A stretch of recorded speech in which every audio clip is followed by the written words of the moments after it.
And that's real talk. What's good, Real Talk TV? It's your girl Brizzy, and we are back at it again on the channel. If it's your first time stopping to the channel, welcome. Feel free to subscribe if you'd like to be a part of the family. And let's not waste no time, y'all. Let's just get into it. Alright, you guys. Now in today's video, we'll be doing May truck and trip planning today. I won't be doing too much in depth of the pre-planning and how to do things, because May trucking, they'll be doing that with y'all in orientation. I don't want to be disclosing too much information as well. Shout out to one of my subscribers who recommended me doing this video. So yeah, I ain't gonna waste no time. Let's just get into it, y'all. All right, you guys. So with every load that you'll be getting, you'll basically report to these sheets and basically do your pre-planning on the May truck and worksheet. So it's basically like a cheat sheet for you guys, so that way you don't have to keep going to your call and getting certain information. You basically already written it out and it's already pre-planned. So yeah, these are the blank sheets that you'll get, you know, when you go to orientation. So yeah, that'll be there when you get there. And this is basically an example of a load that I already previously did. So yeah, I'm gonna use this as an example, so that way y'all can kind of familiarize yourself with how, you know, the May truck and worksheets work. So when it comes down to the life of a load, you already got it a little bit, you know, familiarized with. So with the shipper and the consignee, you'll write your arrival and lift times. So don't ask me why you have to do that. That's just basically how May trucking probably keeps stuff structured, and, you know, knowing when you left and when you arrive. You also write your name and your last name, and you'll write your driver code, date. The trip number is basically, it's kind of like an identification of the load that you had done, so that way they can find it in the system. Your tractor number, which is your truck, you'll write that down, and the trailer number, which is the trailer, you'll write that down. You could do this like when you're done. You already get the bill of landing when you leave the shipper, so you can go ahead and check that.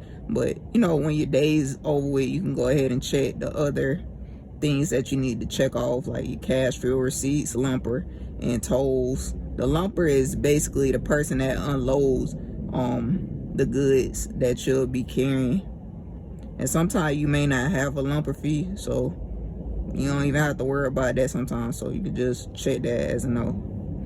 Your origin is the shipper, so you'll basically put the address. This stuff will be in the call column, by the way, so you'll put that down, the shipper, which is the origin. The consignee is the destination, so basically where you dropping the load, so you'll write that down, the address. And then you'll just be basically checking these off, you know, as you go throughout the day. Your pre-plan and your loaded confirm and all that, you'll basically do that every time you get a load, and then it'll basically automatically with the routing, it'll dispute it already out, so you don't have to worry about the routing. And the dispatch reply will come afterwards. And then the request direction, you could do a macro 10 for that, and they'll dispute that as well. But yeah, with all this, May trucking to go through it for y'all and show y'all, you know, how it works on a call com. Like I said, I don't want to give out, you know, too much information. You know, I'd rather let them show y'all how it's done. But this, you know, what you'll be checking off throughout the day, so that way you'll know exactly where you at. So on the back of the sheet, this is basically where you can put the information that you'll need when you go into the shipper and the consignee.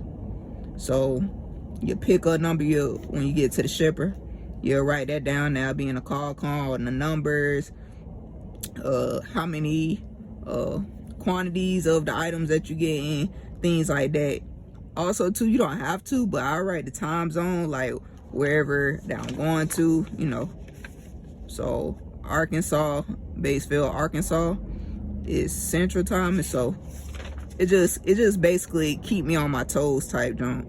So that way I know if I'm going Eastern or I'm finna switch over to Central. That way I can keep track when I'm flip-flopping, you know, these loads. So yeah, your pickup And delivery time, being a call calm as well too. So that way, you know, you can have that down, and when you know when to go, so you can always look at that. Your routing, like I said, it's gonna be automatically disputed out to you, so that way you can write it down and just keep track of where you're going. The routing is basically the highways and the byways. Now with your what is it, request directions, this is basically like your turn by turns of like the road directions. So with that, you know, once you get off the highway, it'll tell you to turn left, turn right, and which roads to turn on. And your consignee, you'll write the information down with that phone number, and you can, if you want to, you can write the time zone. It's just, like I said, easier for me to keep track of, you know, am I Eastern or am I Central. I don't write it down all the time, but sometimes I do, just to keep myself on my toes, like I said. Now in class, they will tell you to, you know, on the back of the sheet, write the actual address. So these, you know, that you wrote on the front, you'll write on the back, and you'll write everything else in the call column that you see. So that's the correct way of doing it. Now me, I'm doing it the cheat sheet way because it's less time consuming for me, so that way I don't have to write down too much information. So yeah, this is Bree way of, you know what I'm saying, just doing the way of getting the job done. But the right way of getting the job done is basically writing everything. So the address for both the shipper and the consignee, you'll write it on the back. You'll write the phone number, the pickup number, the quantities, the weight. You'll write all that. But Bree, I just keep it short and cute. But the main way, you write everything. So yeah, that's how you basically do that. Now once you leave the shipper, you'll get your bills, and you know, make sure that the shipper has signed and you also have signed. So by the time you get to the consignee, you should have 3 signatures. But you know, I ain't gonna show, you know, the actual bill, but you know, this is a bill, and you'll just basically compute whatever you see on there. For your loaded call, you'll do a macro 5, and the macros is basically, you know, you send the information out to your dispatcher, so that way they can keep track of, you know, the information and, you know, where you at and things like that.